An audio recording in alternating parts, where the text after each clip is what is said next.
Okay, hello everybody, and welcome to our British Association for Local History talk on all about that place and the British Association for Local History. And my name is Joe, and I'm involved in the organisation, as are my friends and colleagues here, David, Jude, and Tim. And we're here to tell you a little bit about how you can use BLH resources to help with your research. So I'm going to hand over now to Jude to explain what we do. Hello, everybody. Um, we have on the list here the daily categories, the topics that are going to be covered throughout the event. The first day is the introduction, and then we go on to health and medicine and the various topics that you'll all have seen for the event. So the BALH um, has resources with numerous articles, and by looking through these articles, they fall into the categories of the all about that place event topics. So this set of slides is going to be about how you can get ideas for your topics for each day, and there's a task that is associated with each one, and you can use the BALH site and their resources to extend your knowledge and interest in your local history. So we'll move on and look at the first category of health and medicine. So this was a review written for BALH in 2022, The Life and Times of a Victorian Country Doctor. So this gives you an idea about what it was like for a rural GP having to visit patients, back in the day when he had to go by horse, and the how it involved having to not just look after his patients, but look after his horses as well. So a task for this day might be to identify a doctor, or it could be a nurse or a medical professional. So a GP, surgeon perhaps, a physician. They may have been working in a hospital, not living in your place, but working nearby in a hospital. So identify that person and see if you can find out what their daily life would have been like in their contemporary time period. And then moving on to day three, the topic for this is military and war. And that's a huge topic. But here we can have a little look at the article in Local History News. And it was life in Bedford during the Second World War.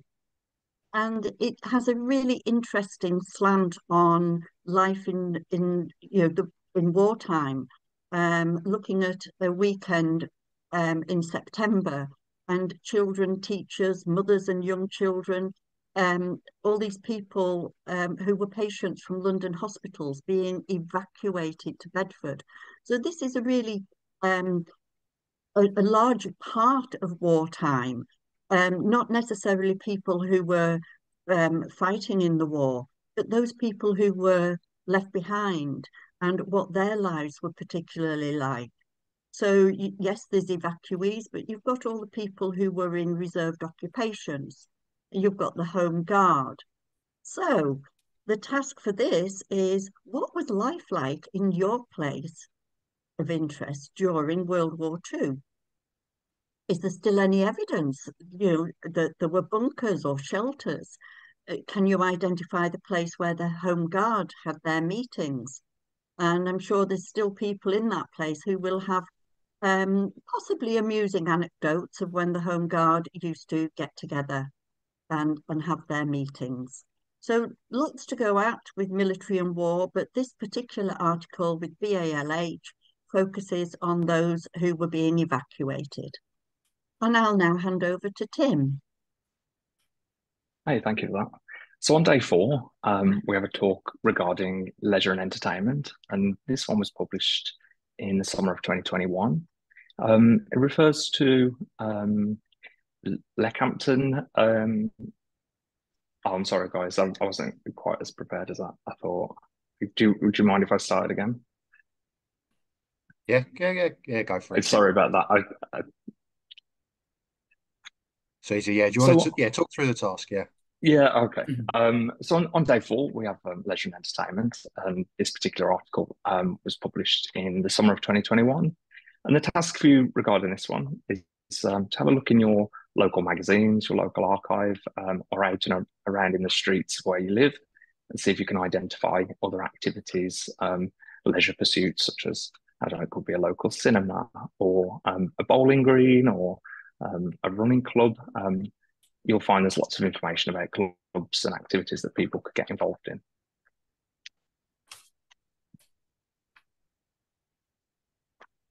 On day five, we have Town and Country. And this article was published in 2019. And it looks at how, sorry, I'm going to stop again. Sorry, Joe, I'm giving you lots of work to do here. This has always been super out of my comfort zone, which is, I'll remind myself, this is why I wanted to do this, because it helps. This is great. You got trial and error, isn't it? And until you've done it, you haven't done it, have you? So yeah, in your own time. Okay. Sorry, everyone.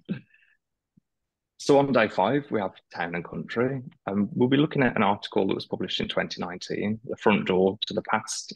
And it'll be looking at how an exploration of the history and ownership of a single Victorian house and its surroundings leads back to the 16th century. The task for you regarding this one is to plot the listed buildings of your place on a map. Maybe you can identify some of the buildings through that period and how their use has changed or stayed the same over time. On day six, our topic is innovation. The article to have a look at is ephemeral and essential, and how the paper industry in Birmingham developed.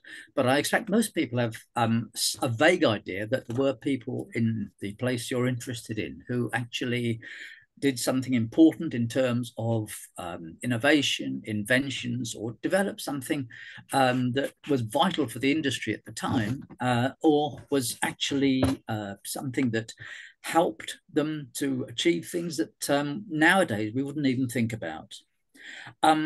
In the task is for electricity, and how did that arrive in your place, and how long did it take? Now, I know I live out in the country, and I know for me, the people around here didn't have electricity until the 1950s and the 1960s.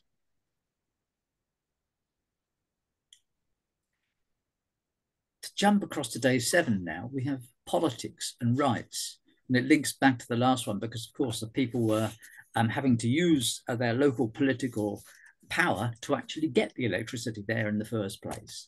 Anyway, the article that we'd like to look at is for the Labour movement in Westmoreland in the end of the 19th century. And it's really how you can find out a way about what happened in your area, how it was affected by politics, how it was affected, in this case, by trade unions, but of course, politics covers a much, much wider spectrum than that.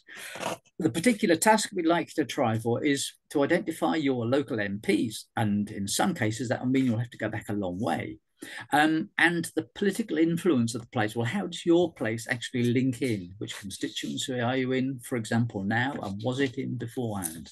There's lots of things you could follow here, lots of scope. I'll hand over to Joe now. No, I won't. I'll do this one instead myself. Day 8 is about the tools that you can actually use. And this is to highlight the kinds of things that you can actually use and what's available in various different resources. We've chosen for this one is to actually look at a project. The article is on Don't Lose Your Way, which is a particular project which uses an online mapping tool. There are others, of course. The better known one is the National Library of Scotland one, and it enables you to look at what your place was like in the past, and it takes you back through the Ordnance Survey maps, for example, to the middle of the 19th century at least. And one thing we'd like you to do is to use the map, looking out for places and bridleways or paths that you're unaware of. And that connects in very well with the Ramblers project, because they are trying to make sure that rights of way remain open. Now, over to Joe.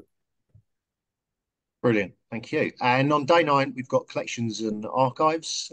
And for this theme, we're suggesting that you have a look at an article in Local History News from a few years ago now on the library and archives at the new room, John Wesley's Chapel, Bristol, by the collection managers there. And of course, collections and archives so important in all the research we do. And thinking about some of the different types of archive is what we want you to do for the task. So we've asked you to think about archives local to your place, perhaps in a heritage centre, local library, perhaps relevant archives, county record offices, that kind of thing.